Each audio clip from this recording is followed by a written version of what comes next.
물건을 사고 팔고 회사를 설립, 운영하며 돈을 빌리고 투자하는 모든 경제 활동 뒤에는 일정한 룰이 존재합니다. 그 룰이 없다면 누구든지 마음대로 행동할 수 있고 결국 신뢰는 무너지고 거래는 멈추게 됩니다. 바로 그 경제 활동의 질서와 신뢰를 지켜주는 법이 상법입니다. 상법은 단순한 기업 법률이 아니라 시장 경제가 제대로 돌아가게 하는 보이지 않는 설계도라고 할 수 있습니다. 대한민국 상법은 총 6편으로 구성되어 있으며 각 편은 상업활동의 다양한 영역을 규율합니다. 제1편 총칙은 상법 전체의 기본 원칙을 다루며 상인과 상행위의 개념, 상호, 등기 등 기초적인 상사법 규정을 포함합니다. 이는 상법의 기초체계를 형성하는 부분으로 상법을 이해하기 위한 출발점이 됩니다. 제2편 상행위는 상인이 수행하는 다양한 거래 행위에 대한 특별 규정을 담고 있으며 상사매매, 중개, 운송 등 실무적으로 중요한 상거래 유형을 구체적으로 규율합니다. 상인의 경제활동과 직접 연결된 실천적인 내용이 중심입니다. 제3편 회사는 한명회사, 합자회사, 유한책임회사, 주식회사, 유한회사, 외국회사 등 다양한 형태의 법인 기업을 다루며 회사의 설립, 운영, 조직, 대표, 주주나 사원의 권리와 의무, 해산과 합병 등 회사 운영 전반에 관한 법률 규정을 담고 있습니다.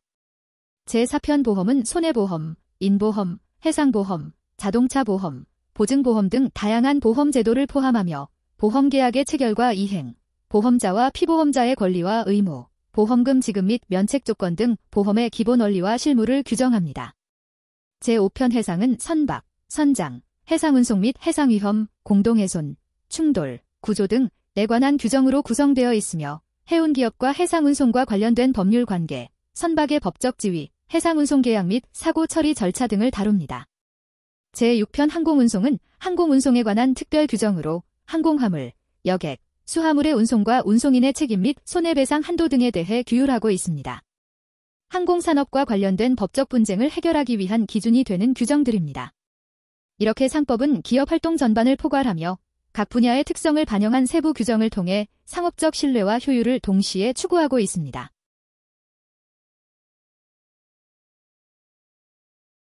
21번 문제입니다.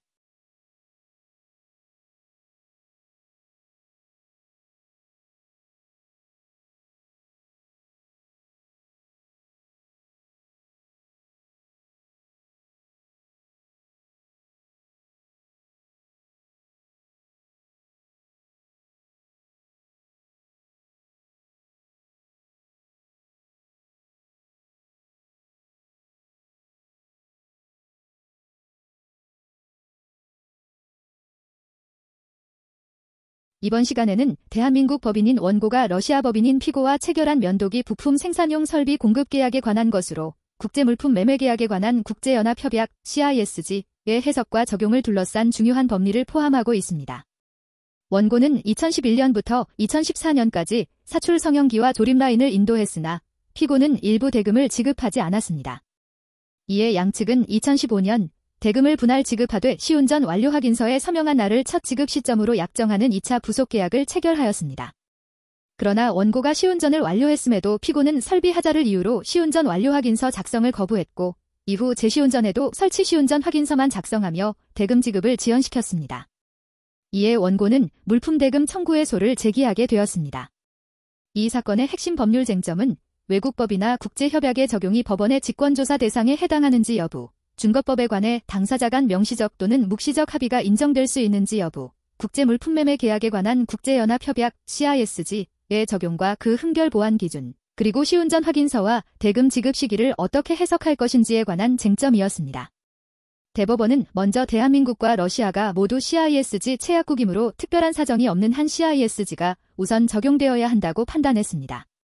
그리고 준거법에 대한 명시적인 합의가 없더라도 묵시적 합의는 인정될 수 있으나 단지 소송 과정에서 당사자 간 이와 관련한 다툼이 없었다는 사정만으로 이를 묵시적으로 합의한 것으로 보기는 어렵다고 판단하였습니다.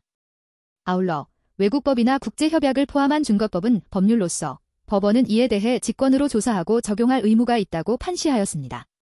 시운전 완료 확인서의 법적 해석은 계약상 지급 시점을 시운전 완료 확인서 서명일로 정하였더라도 설비가 계약상 일반적 성능을 충족하고 시운전이 실제 이루어졌다면 피고의 서명 거부와 관계없이 대금 지급 시기가 도래한 것으로 보아야 한다고 판시하였습니다. 피고가 확인서 작성을 임의로 거부한 행위는 지급 책임을 회피할 정당한 사유가 될 수 없다는 것이 대법원의 명확한 입장입니다. 비록 원심이 국제물품매매 계약에 관한 국제연합협약 CISG가 아닌 민법 제150조 제1항을 유추 적용하고 확인서 서명을 지급 조건으로 해석한 것은 법리 오해로 보이나 결과적으로 피고에게 대금 지급 의무가 있다는 판단은 정당하다고 보아 상고를 기각하였습니다. 이 판결은 국제계약에 있어 CISG 적용의 원칙과 계약 해석의 기준을 다시 한번 분명히 한 사례로 국제상거래 실무자들에게 중요한 법적 지침을 제공합니다. 감사합니다.